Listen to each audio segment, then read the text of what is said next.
ঈমান আনার পর পূর্ব শর্ত হচ্ছে আপনি তাগুতকে অস্বীকার করবেন। ওয়ামাইয়াকফুরু বিত-তাগুত ওয়া ইউমিন বিল্লাহ, আপনি তাগুতকে সর্বপ্রথম অস্বীকার করবেন, তারপরে ঈমান আনতে হবে। তাগুত কাকে বলা হয়? এক কথায় আমি বলছি, তাগুতি শক্তি কাকে বলা হয়? যে ব্যক্তি নিজে ইসলাম মানে না, সমাজে ইসলাম প্রতিষ্ঠা হোক এটা যারা চায় না, তারা হচ্ছে তাগুত।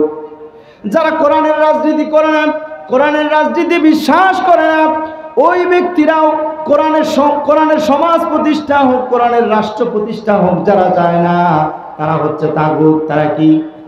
তাগুত। আল্লাহ তাআলা বলছে ঈমানদার হওয়ার পূর্ব শর্ত হচ্ছে আগে তাগুতকে অস্বীকার করতে হবে। ওয়ামাইয়াকফুর বিত-তাগুতি ওয়া ইউমিন বিল্লাহ, যদি তুমি তাগুতকে অস্বীকার করতে পারো, এরপরে তুমি আল্লাহর প্রতি বিশ্বাস স্থাপন করবে। আমার ভাইরা, আমরা এখানে যারা বসে আছি সবাই ঈমানদার। এর মধ্যে ঈমান কার কত বেশি আছে এই আয়াত পড়লে আপনারা বুঝতে পারবেন। আল্লাহ তাআলা বলছেন ওয়া ইযা তুতলা আলাইহিম আয়াতুনা ওয়া মিন সাইয়্যাতি আমালিনা মান ইয়াহদিল্লাহু ফালা মুদিল্লা লাহু ওয়া মান ইউদ্লিলহু ফালা হাদিয়া লাহু ونشهد أن لا إله إلا الله وحده لا شريك له ونشهد أن سيدنا وحبيبنا ومولانا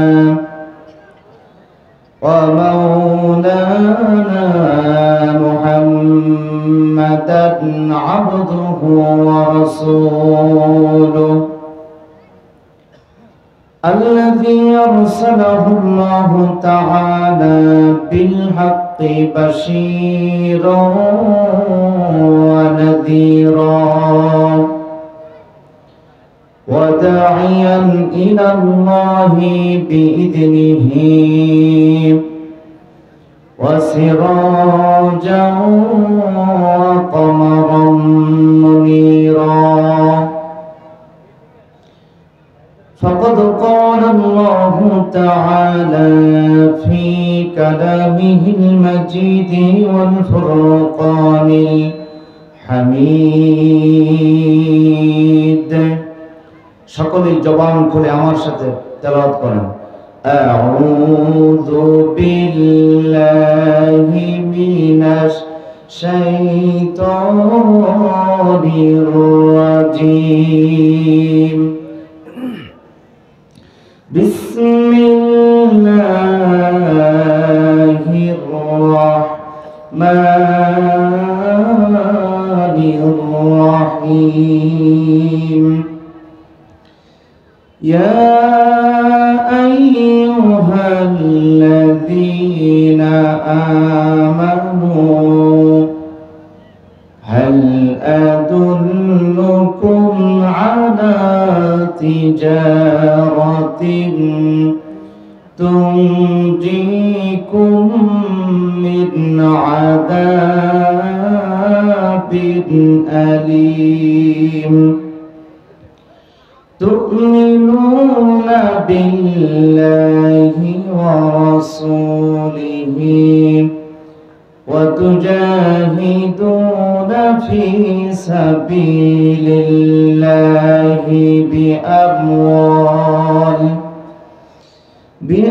بأموالكم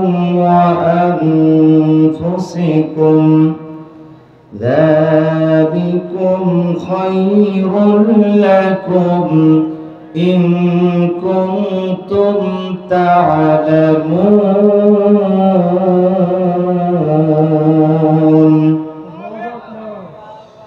يغفر لكم ذنوبكم ويدخلكم جنات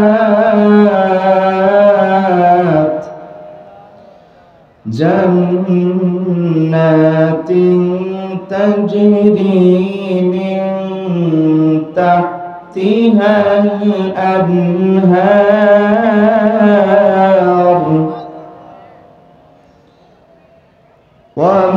ومساكن طيبة في جنات عدن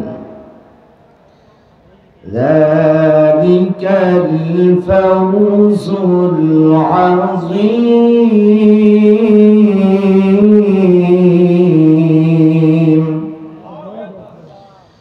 وأخرى تحبونها نصر من الله نصر من الله وفتح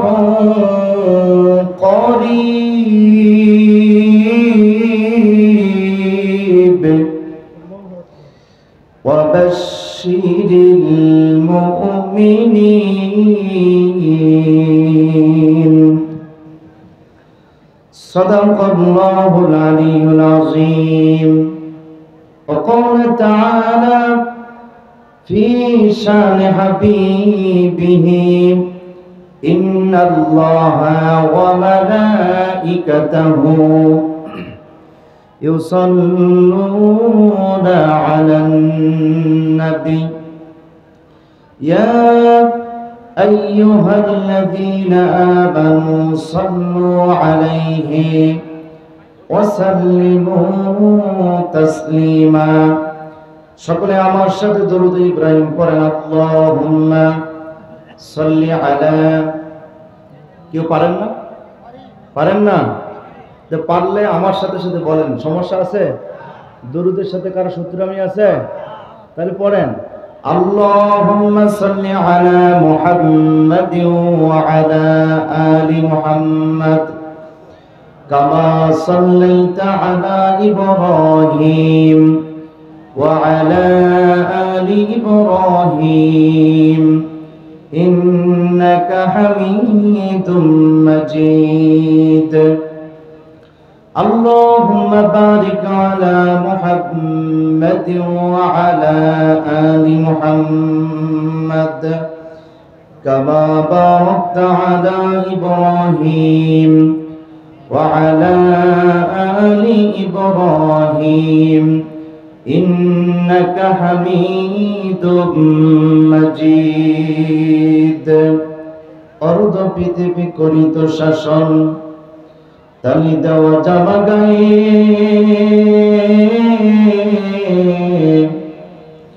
আটার বস্তা পিঠে করে নিয়া সেবিত দুস্থ মায়ের আজ কথা গেল সেই মানব দরদি তাওহীদি সন্তান কথা গেল সেই সোনার মানুষ কথা সেই মুসলমান লা ইলাহা আর জোরে লা ইলাহা লা ইলাহা পিছনে ভাইরা জবানটা খুলেন লা ইলাহা আর জোরে লা ইলাহা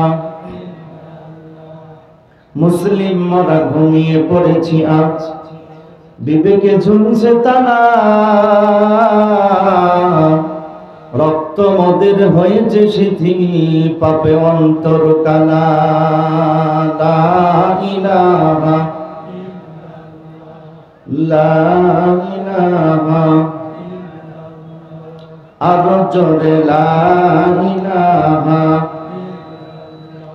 লা ইলাহা ইল্লাল্লাহু মুহাম্মাদুর রাসূলুল্লাহ সাল্লাল্লাহু আলাইহি ওয়াসাল্লাম। ঐতিহ্যবাহী দিনাজপুর জেলার অন্তর্গত জয়পুর ফাতে আলী ফাজিল ডিগ্রি মাদ্রাসার ও এতিমখানা উদ্যোগে আয়োজিত 2 দিন ব্যাপী 66তম ঐতিহাসিক ইসলামী জলসা ও ইসলামী সওয়াব মাহফিল, আজকের এই মাহফিলের সভাপতি হিসেবে উপস্থিত আছেন আচ্ছা বিশিষ্ট আলেম দ্বীন, হাজার হাজার মানুষের নয়নের মণি, পীরে কামেল হযরত মাওলানা নূরে আলম ফারুকী সাহেব। মহান আল্লাহ তাআলা প্রিয় ওস্তাদকে হায়াতে তৈয়বা সিহাতে কুল্লিয়া কামনা করছি, আল্লাহ তাআলা যেন দান করেন। আজকের মাহফিলের প্রধান আলোচক আন্তর্জাতিক খ্যাতি সম্পন্ন মুফাসসির কোরআন, এক নামে গোটা পৃথিবী যাকে চিনে, যার সুললিত কণ্ঠে আলোচনা শোনার জন্য আমরা চাতক পাখির মতো বসে আছি। আমার পরেই তিনি কথা বলবেন জনাব হযরত মাওলানা আব্দুল্লাহ আল আমিন। আমার প্রিয় ওস্তাদকে এই কণ্ঠ যেমন সারা বিশ্বে ছড়িয়ে দিয়েছেন, আল্লাহ তাআলা যেন মৃত্যু পর্যন্ত তাকে কোরআনের খাদেম হিসাবে কবুল করেন, বলেন আমিন। এবং আমার পূর্বে যারা আলোচনা করেছেন এবং করবেন আরো, এর মধ্যে আছেন হযরত মাওলানা আব্দুর রাজ্জাক, আমার পূর্বে কথা বললেন সাজ্জাদুর রহমান সাইফি এবং অন্ত হাফেজ হামিদুল ইসলাম সাহেব সহ যারা আলোচনা করেছেন, আল্লাহ তাআলা সকলের ইলম আমল বৃদ্ধি করা তৌফিক দান করুন এবং কিয়ামত পর্যন্ত তাদের এই কথাগুলো পৃথিবীবাসীর জন্য যেন কল্যাণ হয়, এই জন্য আমরা তাদের জন্য দোয়া করছি, বলছি আল্লাহুম্মা আমিন। এবং আগামীকালকের মাহফিল যেন সফল হয়, আল্লাহ তাআলার কাছে দোয়া করছি। প্রিয় ভাইয়েরা আমার, শুরুতেই সেই মহান আল্লাহ তাবারক ওয়া তাআলার দরবারে শুকরিয়া আদায় করছি যে আল্লাহ তাআলা আজকের এই মাহফিলে আমাদেরকে বসার মতো আসার মতো সুযোগ করে দিলেন। আমার এই যে বড় ভাই, তিনি আমি এই এলাকায় ওনার মাদ্রাসা মাহফিল করেছি, এই সুবাদে তিনি এখানে এসেছেন। হুজুরের সাথে ওই মাহফিলে আলোচনা হয়েছে। মঞ্চে যারা উপবিষ্ট আছেন এবং সামনে যারা আমার শ্রোতা হিসাবে পিতৃ সমতুল্য মুরব্বিয়ান ইকরামরা বসে আছেন, কলিজার টুকরা যুবক ভাইরা, মহিলারা আছেন, পর্দার অন্তরালে সম্মানিত মা এবং বোনেরা আছেন, আইন শৃঙ্খলা রক্ষায় নিয়োজিত প্রশাসনিক ভাইরা, মিডিয়ার বন্ধুগণ, সকলকে আবারও সালাম দিচ্ছি, আসসালামু আলাইকুম ওয়া রাহমাতুল্লাহ। আল্লাহ তাআলা শুকরিয়া আদায় করছি যে আল্লাহ তাআলা আমাদেরকে জান্নাতের বাগানে জান্নাতে মেহমান হওয়ার সুবর্ণ সুযোগ দান করেছেন। পৃথিবীতে অত্র এলাকায় যদি আমরা ধরি, অসংখ্য মানুষ আছে। আপনাদেরকে যেমন করে টাকা দিয়ে এই মাহফিলে আনা হয়নি, টাকা দিয়ে আনা হয়েছে নাকি? গাড়ি ভাড়া দেওয়া হয়েছে? দেওয়া হয়নি। শুধুমাত্র মাইকিং আর পোস্টারের মাধ্যমে প্রচার কার্য চালানো হয়েছে। আপনাকেও যেভাবে দাওয়াত দেওয়া হয়েছে, যারা আসে নাই তাদেরকেও সেভাবেই দাওয়াত দেওয়া হয়েছে। কিন্তু যারা এখানে এসেছেন, আল্লাহ তাআলা তাদেরকে কবুল করেছেন, বলেন আলহামদুলিল্লাহ। এই কবুল হওয়াটা এটা চারটিখানি বিষয় না। আল্লাহ তাআলা দুটো জিনিস রেখেছেন, বাছাই এবং ছাঁটাই। বাছাই করে করে আল্লাহ তাআলা এখানে এনেছেন, ছাঁটাইয়ের মধ্যে রাখেন নাই। আমরা যারা এই যে ধান আবাদ করি, ধানের মধ্যে একটা বাছাই পর্ব চলে। বাছাইয়ের মধ্যে যেটা ভালো ধান সেটা আমরা বাছাই করে নেই, যেটা ছাঁটাই হয়ে যায় ওটা কোথায় যায়? পাতাম। এই ধানের অবস্থা কিন্তু ভালো না, ঠিক কিনা বলেন? তো আল্লাহ তাআলা আমাদেরকে বাছাইয়ের মধ্যে রেখেছেন, এই জন্য আমরা শুকরিয়া আদায় করছি, বলছি আলহামদুলিল্লাহ। দরুদ ও তাসলিম প্রেরণ করছি বিশ্ব মানবতার মুক্তির দিশারি সাইয়্যিদুল মুরসালিন, নির্যাতিত নিপীড়িত মানুষের বন্ধু, যার মাধ্যমে আমরা পেয়েছি হেদায়েতের ঐশী বাণী আল কোরআন। যেই নবী যেই সময় পৃথিবীতে এসেছিলেন, ওই পৃথিবীটা ছিল অন্ধকারচ্ছন্নতার সময়। গোটা পৃথিবীতে টেন্ডারবাজি, চাঁদাবাজি, খুন, ধর্ষণ এমন কোনো অন্যায় ছিল না যেই সমাজে হতো না। সকল ধরনের অন্যায় হতো। মানুষগুলো একটা মানুষের আশায় বসেছিলেন যে একটি মানুষের মাধ্যমে সমাজ পরিবর্তন করা যায় কিনা, এই বার্তাটুকু কেউ নিয়ে আসে কিনা। সেই সময় আপনার আমার কলিজার টুকরা নবী জনাব মুহাম্মদুর রাসূলুল্লাহ পৃথিবীতে আগমন করে দুটো জিনিস আল্লাহ তাআলা তার মাধ্যমে দিলেন জাতির জন্য। একটা হচ্ছে রসুল আর একটা হচ্ছে কোরআন। যেই রসুল এবং কোরআনের মাধ্যমে এই জাহিলি সমাজটাকে পরিবর্তন করে দিয়ে ওই সমাজটাকে সোনালী সমাজ উপহার দিয়েছিলেন, সেই নবীর প্রতি আমরা বলছি সাল্লাল্লাহু আলাইহি ওয়াসাল্লাম। প্রিয় উপস্থিতি, আমি বুঝেছি আপনাদের খুবই মন খারাপ, তবে আমি একটু টেস্ট করতে চাই যে আসলে আপনাদের ভোল্টেজ আছে কিনা। না নির্বাচনের আগে মাত্র 5 টাকার চা খেয়ে আপনারা স্লোগান দিবেন, এই অপেক্ষায় আপনারা আছেন যে সামনে তো আবার নির্বাচন আসতেছে, একটু মালপাতি রেডি করে রাখি, নাকি বলেন? নির্বাচন আপনারা যতই চিন্তা করেন, আমার তো মন বলে যে 1.5 বছরের নিচে বা 2 বছরের নিচে নির্বাচন হওয়া খুব কঠিন। আপনারা যতই অশান্তি সৃষ্টি করেন আর নির্বাচন নিয়ে যতই চিল্লান, এত তাড়াতাড়ি কিন্তু নির্বাচন হওয়া খুব সহজ না। এই জন্য যে আশায় বসে আছেন যে চা খাবো আর তখন এই স্লোগান দিব, নেতার পিছনে স্লোগান দিবেন, এটা একটু অপেক্ষা করেন, দেরি আছে। এখন যে স্লোগানটুকু দেওয়া লাগবে এটা হচ্ছে কোরআনের জন্য স্লোগান দিতে হবে, রাজি আছেন তো? যে ভোল্টেজটুকু দেখাতে হবে সেটা কোরআনের জন্য দেখাতে হবে। প্রিয় ভাইয়েরা আমার, আমি আপনাদের এখানে যেটা দেখতেছি অনেক যুবক আছে, মুরব্বী পার্সেন্টটা বেশি আছে। যুবকগুলো বেশিরভাগ এখন কোথায় ঘোরাঘুরি করতেছে? ওই যে মার্কেটে, চায়ের দোকানে। আর কোন দিক দিয়ে মেয়েদের যেটা গেট করা হয়েছে ওই দিক দিয়ে কিছু কিছু যুবক ঘুরতেছে, আশা, ঠিক কিনা? আশায় আছে ওরা। তো ওই আশাই থাকা লাগবে, কোনো কাজ হবে না। প্রিয় ভাইয়েরা আমার, এই জন্য বিয়ে করেন নাই কারা কারা? যুবক আছেন, কে কে হাত তোলেন তো দেখি। মাশাআল্লাহ, মোটামুটি আছে। 2-1 মুরব্বী হাত তুলছেন। শেষ বয়সে আপনিও চান্স নিতে চাচ্ছেন, ওই সুযোগ হবে না। কারণ বাংলাদেশে একটার উপরে 2টা বিয়ে করলে ঝামেলা আছে, যদিও ইসলাম 4টা বিয়ে করা জায়েজ করেছেন। তো যারা যারা বিয়ে করেন নাই তাদেরকে আমি বলছি, দেখি আপনাদের একটু মনোবলটা কেমন আছে, কোরআনের পক্ষে আপনাদের স্লোগানটা কেমন হওয়ার দরকার আর হচ্ছে কেমন, একটু টেস্ট করে নিতে চাই। বলেন তো দেখি, নারায়ে তাকবীর। না, যারা বিয়ে করেন নাই তারা বলেন নারায়ে তাকবীর। এবার যারা বিয়ে করেছেন তারা হাত তুলেন, হাত তুলেন। ভাই বিয়ে করছেন তো না? আচ্ছা, তুলেন। জি, আমি সহ যারা বিয়ে করেছি তারা একবার তাকবীর দিবেন, নারায়ে তাকবীর। জিতলো কারা হুজুর? পরেরটা তো বিয়েদারীরা তো জিতছে। যারা বিয়ে করে নাই এখন বলেন, আপনাদের বিয়ে কি হওয়ার সম্ভাবনা আছে? হ্যাঁ, কারণ ব্যাটারি তো লোডিস যেটা মারছে আর কি, লো মারছে, এই ব্যাটারি দিয়ে তো বিয়ে হওয়ার সম্ভাবনা নাই। এরপর আপনাদের জন্য দোয়া হবে ইনশাল্লাহ, যদি আরেকবার মনোবল চাঙ্কা করে যদি আওয়াজটাকে কোরআনের জন্য দিতে পারেন। যারা বিয়ে করেছেন আর যারা বিয়ে করেন নাই, 2 দলে মিলে একসঙ্গে একটা তাকবীর হবে, নারায়ে তাকবীর, নারায়ে তাকবীর। আল কোরআনের আলো, আল হাদিসের আলো, আলেম ওলামা যেখানে, সুদ ঘুষ যেখানে, দুর্নীতি চাঁদাবাদ যেখানে, সেখানে থাকবেন। তাহলে থাকতে হবে আলেমদের সাথে। কার সাথে? আলেমদের সাথে। প্রিয় ভাইয়েরা আমার, এই জন্য আমি আপনাদেরকে একটু টেস্ট করে নিলাম, যে না মোটামুটি ভোল্টেজ আছে, আলহামদুলিল্লাহ। মাঝে মাঝে এই ভোল্টেজগুলো দিলেই হবে ইনশাআল্লাহ। প্রিয় ভাইয়েরা আমার, বাংলাদেশে এমন একটি সময় আমরা মাহফিল করছি, যেই সময়ে আমার এই ছোট্ট সোনার বাংলাদেশটাকে নিয়ে দেশি এবং আন্তর্জাতিক ষড়যন্ত্র শুরু হয়েছে। আওয়াজ দিয়া বলুন, ঠিক কিনা?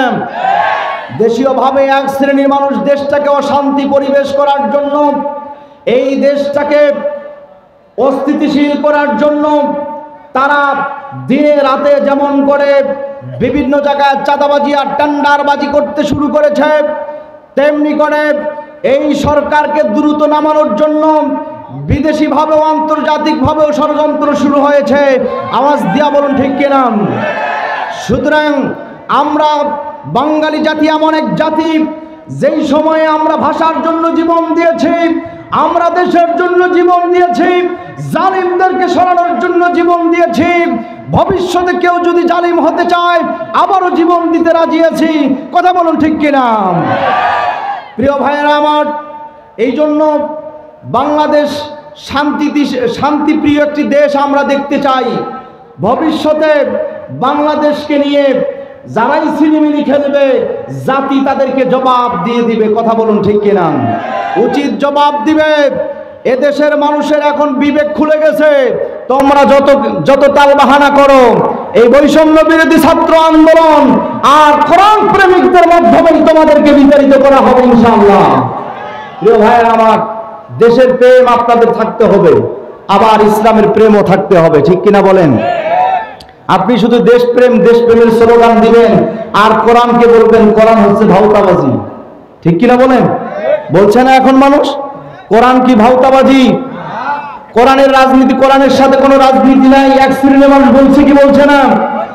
কোরআনের সাথে যদি রাজনীতি না থাকে আমি মনে করি তার ঈমান চলে গেছে। কেউ যদি বলে কোরআন হচ্ছে ভাউতাবাজি, আমি মনে করি তার ঈমান চলে গেছে।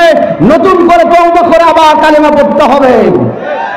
প্রিয় ভাইয়েরা আমার, কোরআনে যদি রাজনীতি না থাকে, কোরআনে যদি সমাজনীতি, কোরআনে যদি বিচার নীতি না থাকে, তাহলে বিশ্বনবী এই 10 বছর মদিনার প্রেসিডেন্ট ছিলেন।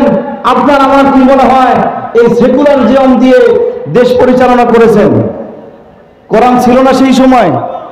তো কোরআন যদি থাকে, রসুল যদি রাজনীতি করে, রসুল কি কোরআনের বাইরে রাজনীতি করছে? তাহলে আপনি কেন বলেন কোরআনের সাথে রাজনীতির কোনো সম্পর্ক নাই? প্রিয় ভাইয়েরা আমার, এই কথাগুলো বলবে নাস্তিক। যারা ঈমান, আল্লাহ এবং আখিরাত পরকাল বিশ্বাস করে না, তারা বলবে এই সমস্ত কথা। আপনি মুসলমানের খাতায় নাম দিয়ে যদি আপনি বলেন কোরআনের রাজনীতি নাই, আপনি যদি বলেন কোরআন হচ্ছে ভাউতাবাজি, আপনি যদি মনে করেন যে আলেমরা ধর্ম ব্যবসায়ী, মনে করতে হবে আপনি ঈমানদার দাবি করতে পারেন, আপনি আসলে মুসলিম না, আপনি নাস্তিকে পরিণত হয়ে গেছেন। আওয়াজ দিয়ে বলুন ঠিক কিনা? বাংলাদেশে কোনো নাস্তিকদের জায়গা হবে না। এটা হচ্ছে ইসলামের দেশ, এটা হচ্ছে কোরআনের দেশ। আওয়াজ দিয়ে বলুন ঠিক কিনা? সুতরাং এদেশে ইসলাম থাকবে, কোরআন থাকবে। এদেশে মানুষ যেমন জীবন দিয়েছে কোরআনের জন্য দেয়নি, ভবিষ্যতে যদি আবার প্রয়োজন হয় কোরআন প্রতিষ্ঠার জন্য জীবন দেওয়া হবে ইনশাআল্লাহ।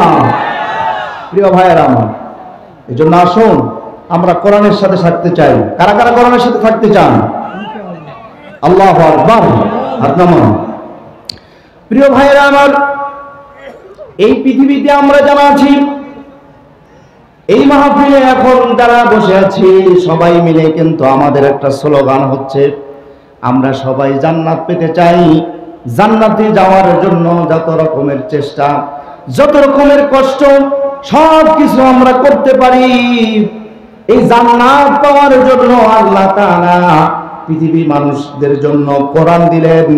আর এই কোরআনের মধ্যে উল্লেখ করলেন কোন আমলগুলো করলে খুব দ্রুত অল্প আমল দিয়ে মানুষগুলো জান্নাত পেয়ে যাবে। বলেন আল্লাহু আকবার। এই জান্নাতগুলো আমাদের জানার দরকার। এই জান্নাত পাওয়ার জন্য আমলগুলো জানার দরকার আছে। আমার ভাইরা, জান্নাতে এক শ্রেণীর মানুষ যাবে, আবার কিছু মানুষ জাহান্নামে যাবে।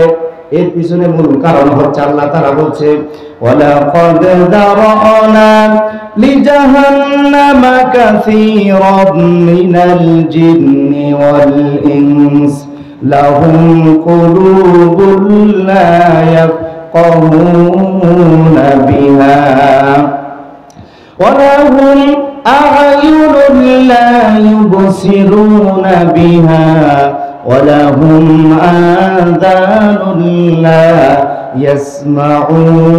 يَسْمَعُونَ بِهَا। আল্লাহু আকবার। আল্লাহ তাআলা বলছে দুনিয়ার মানুষেরা শোনো, অধিকাংশ মানুষ জাহান্নামী হবে।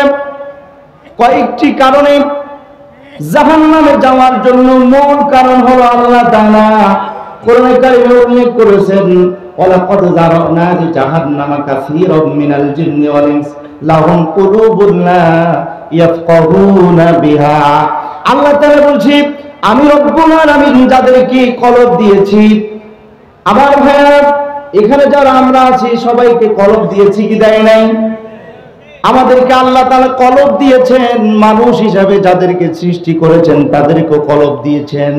এই কলব দেওয়ার পরে কলব দিয়ে, আকল দিয়ে, বিবেক দিয়ে মানুষগুলো বুঝবে কলবের মধ্যে যে জিনিসটা তাদেরকে ঢোকানোর দরকার, হক জিনিসটা ঢোকানোর দরকার, সেটা তারা ঢোকাবে। কিন্তু অধিকাংশ মানুষ আছে, অন্তর আল্লাহ তাআলা দিয়েছেন, কলব দিয়েছে, কলব দিয়ে তারা সত্য জিনিসটা বুঝার পরেও না বুঝার ভান করে। এরকম সমাজে মানুষ আছে না নাই? আবার ভাইরা, এক শ্রেণীর মানুষ আছে, ইসলাম সত্য, কোরআন সত্য, কোরআনের রাজনীতি সত্য, কোরআনের জিহাদ আছে, এটাও সত্য, কিন্তু জানার পরেও না জানার ভান করে। তার কারণটা হচ্ছে তার চিন্তা আবু জেহেলের মতো। আবু জেহেলকে বুদ্ধিজীবীর বাবা বলা হতো, আবুল হাকাম। ওই এলাকার মানুষগুলো তাকে উপাধি দেওয়া হয়েছিল, দিয়েছিল আবুল হাকাম, বুদ্ধিজীবীর বাবা। এত বুদ্ধি তার মাথায় ছিল। এত বুদ্ধি থাকার পরেও ওই মানুষটা এত জ্ঞানী ছিল, কিন্তু মুহাম্মদ নবী যে সত্য নবী এটাও সে জানতো, কোরআন যে সত্য, কোরআন সত্য কিতাব এটাও সে জানতো। জানার পরে মানত না। তার মূল কারণটা হচ্ছে, যদি মুহাম্মদের ধর্মটাকে অনুসরণ করে, কালেমা পড়ে যদি মুসলমান হয়ে যায়, মক্কার লিডার সে থাকতে পারবে না, মক্কার লিডার হবে মুহাম্মদুর রাসূলুল্লাহ। ঠিক কিনা বলেন? আজও অনেক রাজনীতিবিদ আছে, অনেক রাজনীতিবিদ আছে যারা কোরআনের রাজনীতি জানে, সত্য রাজনীতি, কিন্তু তারা এখানে আসে না কেন? ওরা জানে যে আমি হচ্ছে এই এলাকার, এই উপজেলা বড় নেতা, এখন আমি যদি ওই দলে অংশগ্রহণ করি তাহলে আমাকে কর্মীও হওয়া খুব কঠিন হয়ে যাবে, কর্মীও বানাবে না, পদ তো দিবে দূরের কথা। ঠিক কিনা বলেন? এই জন্য আসে না। ওর নেতা হওয়ার মানে ভাব আছে, ওর নেতা হতে হবে। তা আবু জেহেলও নেতা হতো, নেতার ভাবটা তার ভিতরে ছিল।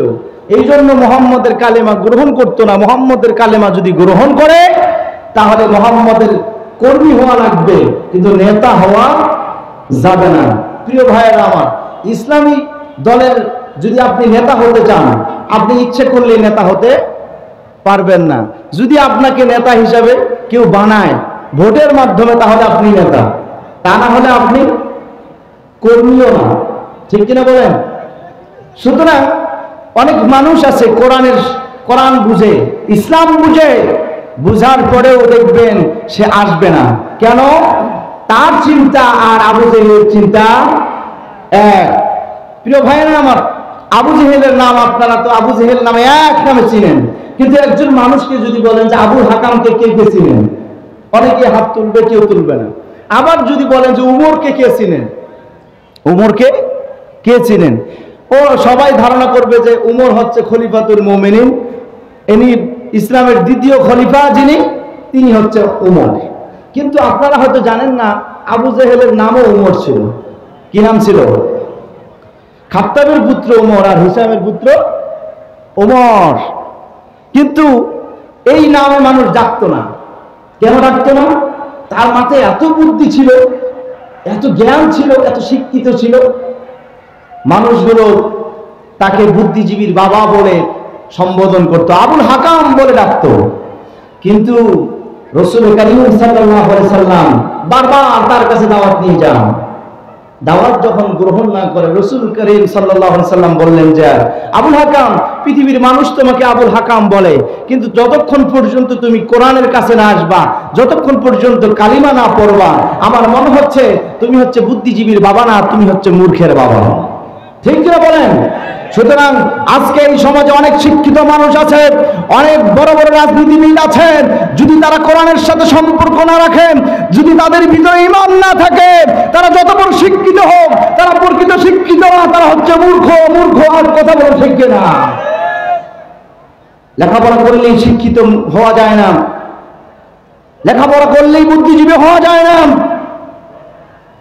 যতক্ষণ পর্যন্ত আপনার ভিতরে কোরআনের জ্ঞান না থাকবে, যতক্ষণ পর্যন্ত আপনি ইসলামের কাছে না আসবেন, যতক্ষণ পর্যন্ত আপনি ঈমান গ্রহণ না করবেন, ততক্ষণ পর্যন্ত আমাদের দৃষ্টিতে, আল্লাহর দৃষ্টিতে আপনি হচ্ছেন জাহেল।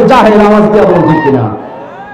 সুতরাং আপনারা কি মূর্খ হয়ে থাকতে চান? না বুদ্ধিজীবী হয়ে থাকতে চান? বুদ্ধিজীবী হবেন তখন যখন কোরআন গ্রহণ করবেন। প্রিয় ভাইয়েরা আমার, পৃথিবীর ইতিহাস আপনি দেখেন, রাসূল করিম সাল্লাল্লাহু আলাইহি সাল্লাম যে সময়ে পৃথিবীতে এসেছিলেন, পৃথিবীর সব কিছু পরিবর্তনের জন্য আপনারা জানেন যে যুবকদেরকে নিয়ে একটা সংগঠন তৈরি করেছিলেন। বর্তমানে বৈষম্য বিরোধী ছাত্র আন্দোলন যেমন একটা সংগঠন করছে, এই সংগঠন না, রাসূল করিম সাল্লাল্লাহু আলাইহি সাল্লাম সমাজ পরিবর্তনের জন্য একটা সংগঠন তৈরি করলেন। সংগঠনটার নাম কি দিয়েছিলেন? হিলফুল ফুজুল। কিন্তু এই সংগঠনের মাধ্যমে সমাজ পরিবর্তন করা, রাষ্ট্র দুর্নীতি মুক্ত করা কখনো সম্ভব হয় নাই। সুতরাং আজকে পৃথিবীতে যত রাজনীতি আছে, যত দল আছে, যেই দলগুলো কোরআনের সাথে সম্পর্ক রাখে না, যেই দলের টার্গেট নাই যে আল্লাহর জমিনে দ্বীন প্রতিষ্ঠা হবে, সুতরাং ওই দল যদি আর 100 বছর ক্ষমতায় থাকে, ওই দলের মাধ্যমে কখনো বাংলাদেশ থেকে দুর্নীতি বন্ধ করা সম্ভব হবে না। ঠিক বললো ঠিক, না বললো ঠিক, পিছনে ভাই এত মন খারাপ করছেন। কারণ বিশ্বনবী হিলফুল ফুজুলের মাধ্যমে চেষ্টা করলেন যে সমাজটাকে পরিবর্তন করব, কিন্তু কখনো সম্ভব হয় নাই। কিন্তু কোরআনে কারীম যখন নাজিল হতে শুরু করলো, মাত্র 13টা বছরের মধ্যেই আল্লাহ তাআলা সেই মক্কা থেকে এবং মদিনা যখন নিয়ে গেলেন, ওই মদিনা 13টা বছরের মাধ্যমেই গোটা মদিনা, যেমন শুধু মদিনা সোনার মদিনায় পরিণত হলো, মক্কা এবং আশেপাশের রাষ্ট্রগুলো বিজয় হয়ে গেল। আল্লাহু আকবার বলেন। যেই মানুষগুলো ছিল সমাজের নারীদের জন্য সবচেয়ে বড় ভয়ঙ্কর, সেই নারীরা, সেই নেতারা, সেই দুর্নীতিবাজরা নারী সতীত্বের পাহারাদার হয়েছে। যারা সমাজে টেন্ডারবাজি করত, যারা চাঁদাবাজি করত, তারা ইসলামে আসার পরে কোরআনের সাথে সম্পর্ক রাখার কারণে তারা মানুষের সম্পদের পাহারাদার হয়েছে। সুতরাং আজকে যারা রাস্তাঘাটে মাস্তানি আর টেন্ডারবাজি করতেছে, এরা যদি কোরআনের সমাজ পেয়ে যায়, এরা এই সমাজের মানুষের সম্পদ পাহারা দিবে। আওয়াজ দিয়ে বলুন ঠিক কিনা? প্রিয় ভাইরা আমার, এই জন্য আল্লাহ তাআলা বলছি, ওয়ালাকাদ জারানা লিজাহান্নামা কাসীরাম মিনাল জিন্নি ওয়াল ইনস লাহুম কুলুবুন লা ইয়াফকাহুনা বিহা ওয়া লাহুম আ'য়ুনুন লা ইউবসিরুনা বিহা ওয়া লাহুম আযানুন লা ইয়াসমাউনা বিহা। আল্লাহ রাব্বুল আলামিন বলছেন, আমি রব্বুল আলামিন ওই মানুষগুলোকে যেমন করে কলব দিয়েছি, তেমন করে চোখ দিয়েছি, তেমন করে কান দিয়েছি। কিছু মানুষ আছে সত্য দেখার পরেও না দেখার ভান করে। অনেক মানুষ আছে সমাজে অন্যায় কোনটা ন্যায় কোনটা জানার পরেও না জানার ভান করে। অনেক মানুষ আছে সত্য শোনার পরেও না শোনার ভান করে। আমার ভাইরা, এই যে কোরআনের মাহফিল, এই মাহফিলে যেমন করে প্রত্যেকটা মানুষকে দাওয়াত দেওয়া হয়েছে, এক শ্রেণীর মানুষ মনে করছে কোরআনের মাহফিলে গিয়ে লাভ কি, অযথা বক্তারা শুধু টাকা নিয়ে যায়। ঠিক কিনা? বক্তারা টাকা নেয়, এটাই হচ্ছে দোষ, এই জন্য আসে না। মূল কথা এটা না, মূল কারণ হলো তার কোরআন ভালো লাগে না, ইসলাম ভালো লাগে না, এটা সরাসরি বলতে পারে না। এই জন্য বিভিন্ন ব্যক্তিকে তারা দোষারোপ করে করে কোরআন থেকে দূরে থাকতে চায়। আমার ভাইরা, এই জন্য কোরআন বলছে এই ব্যক্তিগুলো জাহান্নামে যাবে। সুতরাং যারা এখানে আছেন তাদের জন্য আমি বলছি, আল্লাহ তাআলা বিবেক আপনাকে দিয়েছেন, চোখ দিয়েছেন, কান দিয়েছেন, এই বিবেক দিয়ে বুঝতে হবে, এরপরে চোখ কান দিয়ে যেটা শুনবেন, যেটা দেখবেন, সত্যটাকে সত্য বলে স্বীকার করতে হবে। আমার ভাইয়া, এবার আসুন দেখি, আমরা তো সকলে মিলে জান্নাতে যেতে চাই। জান্নাতে যাওয়ার জন্য আল্লাহ তাআলা কোরআনের মধ্যে একটা ফর্মুলা শিখিয়ে দিচ্ছেন, যে জাহান্নামে যদি তুমি যাও, জাহান্নামের মধ্যে জ্বালাও পোড়াও আছে, শাস্তি আছে। দুনিয়ার মানুষেরা জাহান্নাম থেকে যদি তুমি বাঁচতে চাও, এই জন্য তোমাকে একটা ফর্মুলা দিচ্ছি, একটা ব্যবসার কথা তোমাদেরকে বলবো। এই ব্যবসাটা যদি তোমরা করতে পারো, তোমরা জাহান্নামের জ্বালাও পোড়াও আগুন থেকে বেঁচে যাবে। আমার ভাইয়েরা, আল্লাহ তাআলা বলছে, ইয়া আইয়ুহাল্লাযীনা আমানু হাল আদুল্লুকুম আলা তিজারাতিন তুনজিকুম মিন আযাবিন আলীম।